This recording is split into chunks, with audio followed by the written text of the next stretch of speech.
It's all thanks to our second son being gone. We now have the chance to meet again like this. What I heard from my room were the heartless words of my own husband.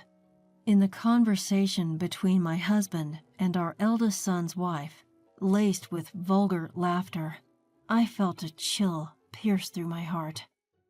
Even our typically gentle eldest son, who had been watching the screen with me, was trembling silently with anger. When they return, we need to have a proper conversation. Yes, indeed. I wonder what excuses they'll come up with. Amid the gathering of relatives, the self-incriminating evidence they provided could not have been more convenient. By now, everyone present was on my side and my eldest son's side. Along with our angry relatives, we were anxiously awaiting for the two of them to return, soon to be the targets of our collective anger. My name is Serena. I'm 64 years old this year. I had believed I was just another average family, having raised 2 sons, but only recently I realized how such ordinary happiness could be shattered so easily. I had lost my younger son in a car accident, and I was sinking into despair. Why did Carlos have to be in such an accident? Enough already, don't you think? How long are you going to keep moaning about the past? Despite our son's sudden death in an accident, my husband harshly dismissed me with cold words. Moreover, even with the upcoming funeral, I felt my heart freeze as I saw my husband without a single tear in his eyes. At the signal of our eldest son coming to pick us up, I heard a single honk from outside. I put our pet cat in the cage and headed for the entrance.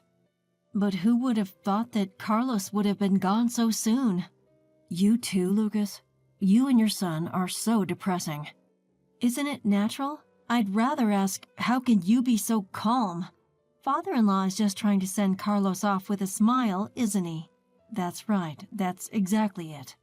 Even in the car, my husband's attitude didn't change. He said those words while laughing loudly, ha ha ha. Even the wife of our eldest son was smiling as she watched my husband. The two of them have this way of making remarks that grate on your nerves, even on a normal day. Usually, I'd just let it slide, knowing their character from years of experience, but not today. The thought of a biological father's heartless words and my son's wife defending such words was unbearable, considering how much our eldest son loved his younger brother.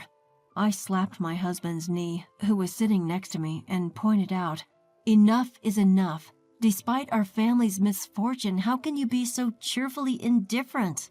Ouch. So what, you want me to put on a gloomy face? I'm just asking for some decency. We're not children, so don't be loud at the funeral home. No matter how old you get, you remain a nagging, strict wife. As if he could not let my words go unanswered, my husband retorted with childish insults, appearing agitated. Feeling the tension fill the car, and realizing further discussion would be futile, I sighed, staring out at the window. I understood, as my husband said, that it wasn't necessarily better to cry or grieve. That's why I thought the best we could do was to see our second son off to his peaceful sleep quietly. That was my only wish, but these two wouldn't even allow that, and they were about to create a huge mess. Catching up with relatives at the venue, we exchanged quick greetings, chatting about old times with those who had come from afar, those who had once adored our second son. I couldn't help but tear up. This has been such a heartbreaking time for you. Carlos was such a sweet, good boy. I can't believe he was just on the brink of adulthood. Thank you for your condolences. Every time our second son's name came up, I gave them a firm hug, expressing my gratitude. Meanwhile, my husband showed no sign of remorse for his behavior in the car. Instead, he was loudly chatting about golf and other fun topics with a relative he hadn't seen in a while. How about it? Want to hang out together next time? Ken, isn't today your son's funeral? I didn't say we should go today, did I? That would obviously be inappropriate. Will you stop already? How many times do I have to say it? I reprimanded my husband in a low voice. He was so absorbed in his own world. I felt like I was scolding a child who had no manners, but my husband just brushed it off with a dismissive gesture, not even bothering to hide his annoyance. Does he really understand what today is about? I furrowed my brows at my husband's behavior, wondering how things had come to this. Was he broken by the shock of our second son's death? Well, Margareta does it too. At home, she's always comparing me and my dad. Is that so? My oldest son's words stirred unease in my heart. I wanted to believe there was a reason for my husband's behavior, like stubbornness that comes with age. But seeing the disappointed look on my oldest son's face, I couldn't help but look over at the two of them. Although they were quieter than before, they were still smiling and chatting together. I shook my head. They do seem too close. Right? But Dad's already 65. He wouldn't have inappropriate feelings for his son's wife. Surely not. There's an age gap. They wouldn't do something so embarrassing. Jokingly, we continued to chat and laugh. Perhaps somewhere deep down, my son and I were hoping and reassuring each other that it was true, but despite our worries, the two of them continued to chat happily. During a break in the funeral, I noticed my husband heading toward the exit of the venue when I went to the restroom. Following him, I saw my daughter-in-law by his side, just about to step outside. Hold on, you two. Where are you going? Oh, it's you. Margareta said she's not feeling well, so I thought I'd let her get some fresh air outside. Is that so? Are you okay, Margareta? Yes, I think I'll be fine if I rest a bit. After watching the two of them leave, I returned to my seat and whispered the situation to my eldest son. He seemed surprised that his wife was feeling unwell and that they had stepped out together. Ah, so that's why he borrowed the car keys. Wait, they went in the car? I wonder where they're going. Maybe they didn't want to worry us. It would have been hard to bring up with me in this state. Pointing to his tear-stained eyes, my eldest son responded. I couldn't help but wonder if those two were capable of such thoughtfulness, yet I didn't pay much attention to it at the time, thinking it was simply their nature. However, when the two didn't even return when it was time for the meal after the funeral, we couldn't help but feel a sense of unease. How'd it go? No good. I tried calling them, but couldn't get through to either of them. I hope nothing serious happened. My eldest son had tried to reach out to them, but to no avail. I had sent an email myself, but there was no response. My eldest son's car hadn't returned, and we were at a loss each time a relative asked us about their whereabouts. Did they get so sick that they had to go to the hospital?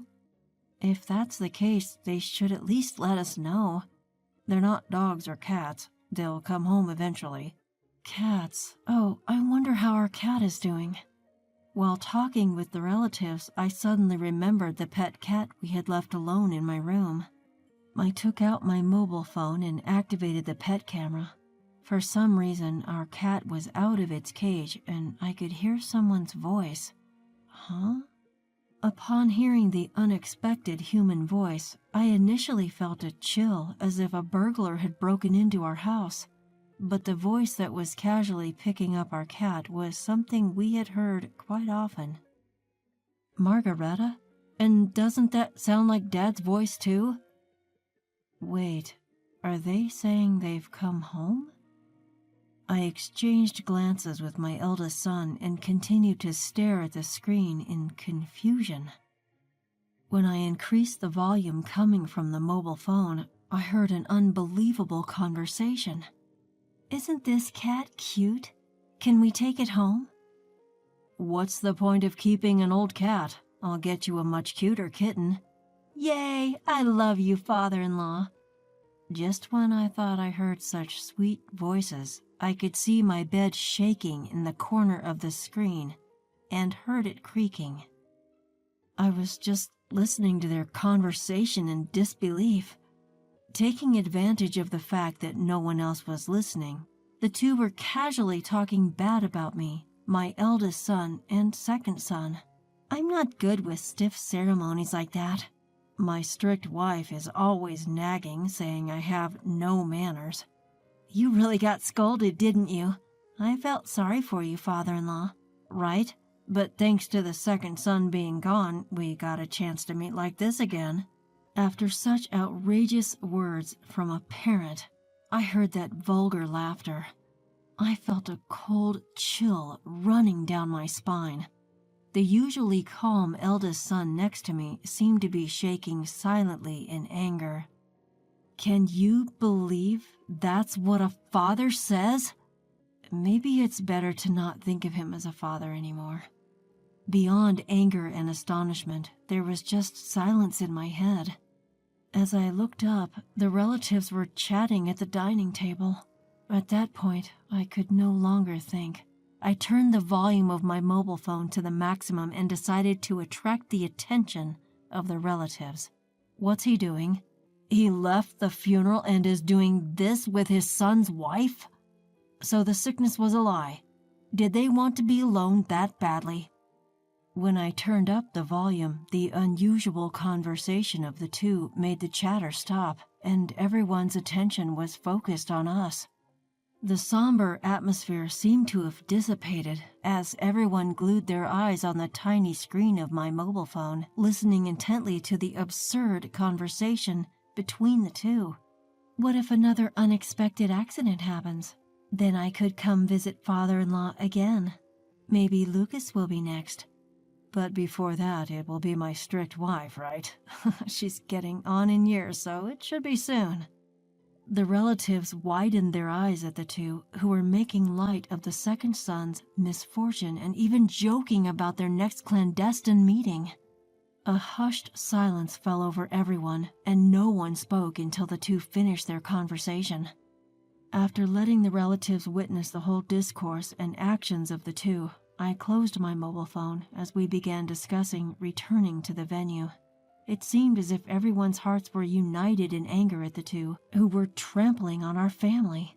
We'll need to have a proper talk when they get back. Indeed, I'm curious to hear their excuses. By this time, everyone present was on my side and the eldest son's side. We were all waiting, on tenterhooks, for the imminent return of the two, who would soon be under our concentrated attack, alongside our seething relatives. It was about 15 minutes later when the two returned. That's roughly how long it takes to get from our house to the funeral parlor, so they must have been having that conversation in my room until just now. I looked at the two with a feeling of contempt. We're back. What's with all the long faces? Welcome back. Where have you been? We were worried because you took so long. Didn't we tell you earlier? We stepped out because Margareta wasn't feeling well. Oh, Margareta, are you feeling better now? Yes, I'm perfectly fine now. Sorry to have worried you. With a frivolous laugh, the eldest son's wife waved at me, and I prompted her to take a seat opposite me. Seeing her husband sit next to her as if it was the most natural thing in the world, I let out a sigh. As soon as they sat down, all the relatives turned to look at us. A little surprised and visibly uncomfortable, the two were bombarded with my questions one by one. What were you doing all this time? We were just around until she felt better. Around where? Around a family restaurant. I see. Then where's the receipt? Why the hell are you so suspicious? It was the husband who first raised his voice at my pointed questions. He frowned and glared at me as if there was no reason for him to be suspected. But after hearing their conversation just now, I had no more hesitation. Were you really at a family restaurant all this time? I've told you so. I threw away the receipt. Well then, what did you eat? What about you, Margareta? Mother-in-law, isn't this too much? What are you suggesting we did? I was left speechless and my face twisted at the words of my eldest son's wife, who covered her mouth and pretended to be on the verge of tears. Who's really the cruel one here? I wanted to shout at her and put a hand on her chest and think about it. In front of the watching relatives, I took a deep breath and prepared to deliver the final blow to the two who continued to play innocent. I pointed at her sleeve. "Oh, Margareta, there's some cat hair on your sleeve. I wonder whose it is." This is, well, a stray cat, right?" Yes, I must have gotten it on me when I petted a stray cat we saw earlier." "That's not it. It must be from our cat. You got it on just now, didn't you?" I whip out my phone, activating the pet camera app I'd installed earlier. It's a handy tool that also records. Right there and then, I replay the scene of my son's wife lifting our cat in front of everyone. I replay their terrible conversation we'd all been watching at maximum volume. Upon realizing the implications of everyone's frosty gazes, the pair visibly pales. "You knew about this all along."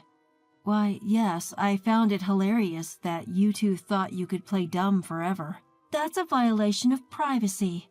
Quite ironic coming from someone who sneaks into others' rooms to enjoy time with another's husband. Finding out they had been caught, the two throw a tantrum like petulant children. I remain calm, tirelessly pointing out their faults. It was my son who reached his breaking point due to their blatant lack of remorse. He slams the table forcefully, starting to reprimand them in a low, stern voice. "How dare you mess around during a family member's funeral?" "No, your mother-in-law trapped us." "What's the difference? We heard everything you two were saying." Nods of agreement ripple through the crowd at my son's words. No one here was going to defend them for wishing ill upon my son and me, even as a joke, just so they could meet privately. When I pointed this out, the two looked angrily at my son upon realizing the agreement among everyone present. "You set this up just to shame us." "Absolutely not. It was pure coincidence. I was trying to check on Calico and you two just happened to be in frame. It's awful to air our dirty laundry like this. I never imagined anyone could stoop so low at such a gathering. And I'm the loyal wife here, am I not?" While repeating my husband's words, I glance at him. With the tables turned, my husband said nothing more and didn't even defend my son's wife. She tried to plead her case and insult me to evade blame, but no one listened. "That's enough. I can't bear to be a family with someone like you who can do such a thing." "Are you saying you want a divorce?" "Of course." With that, my son calmly addressed his wife, who finally fell silent. She tried to scramble to her defense again, but he paid her no attention. As my husband, acting like an outsider, tried to comfort my son's wife, I cleared my throat. "Do you think this has nothing to do with you?" "What?" "How could you do this on the day we were bidding farewell to our son? You shamelessly lied and didn't even apologize until now." I'm sorry." "No need. I don't want an apology just from your lips. Let's divorce as well." My husband's face turned pale at my words. I wonder why he ever thought he would be unaffected. He had never taken care of his surroundings. Without someone to look after him, he'd struggle. I turned my back on my husband, who's lamely trying to apologize, and opened the room door. "I don't want people who are about to become strangers staying here any longer. Please, leave." "Give us back the car keys," a voice demanded. My eldest son's wife looked at her husband, a desperate plea in her eyes, but he could do nothing. Prodded by the relatives, they trudged out of the room. "I'll introduce you to my company's lawyer. My son's a cop. Call us any time if something happens. What a shameless man showing up at his son's funeral like this." The relatives gave us words of comfort as if to protect us from the harsh reality. After the funeral, the couple were forced to sign divorce papers. My eldest son's ex-wife later ran to her own parents, begging for their help with the compensation negotiation for the divorce trial. She tried to play the victim as she did before, but her parents were understandably appalled. Now she's working day and night to pay the compensation awarded in the divorce trial. As for the ex-husband, it was discovered that he had drained his own savings, pouring everything into his former wife's wants. He was left penniless, and the family house was awarded to me as compensation. With the divorce settlement, the house became mine. Even so, there were too many painful memories associated with the house, especially my former bedroom, shared with the ex-husband and his former wife. So I decided to sell the house and move to a pet-friendly apartment. With the haughty ex-husband out of the way, I am now enjoying a tranquil life with my pet cat Calico. Being alone and free with my cat is far more comfortable than I expected. I didn't realize how stressed I was living with my ex-husband. After the divorce, my eldest son comes to visit me from time to time. He seems to be leading a calmer life and even told me that he's doing better than before. He recently shared some good news about a promotion at work. To celebrate, we decided to go out for a meal, and during that outing, we bumped into the ex-husband. He looked drastically different, more like a timid old man than the defiant person he used to be. There was no fire in his eyes, and it took us a while to recognize him. He approached us, a look of shock on his face. "Hey, there are different people living in our house. What's going on?" he demanded. "Our house? It's not yours anymore, at least," I responded. "Did you sell it? Why would you do that?" In a hoarse voice, the ex-husband raised his voice at me, the arrogance of old returning. Perhaps he had gone back to the old house, hoping to claim it back, or maybe he thought he could persuade me to forgive him. Either way, his attitude showed no signs of remorse. Seeing my son's disgusted look, I stepped in and said, "Why on earth would I want to sleep in the same room where you had been so cozy with your former wife? I have no need for such a house." At that, the ex-husband looked taken aback. He turned around and walked away. Had he forgotten what he had done in the past? It dampened our celebration, but we decided to enjoy the sunny afternoon. And so we resumed our walk under the beautiful afternoon sky.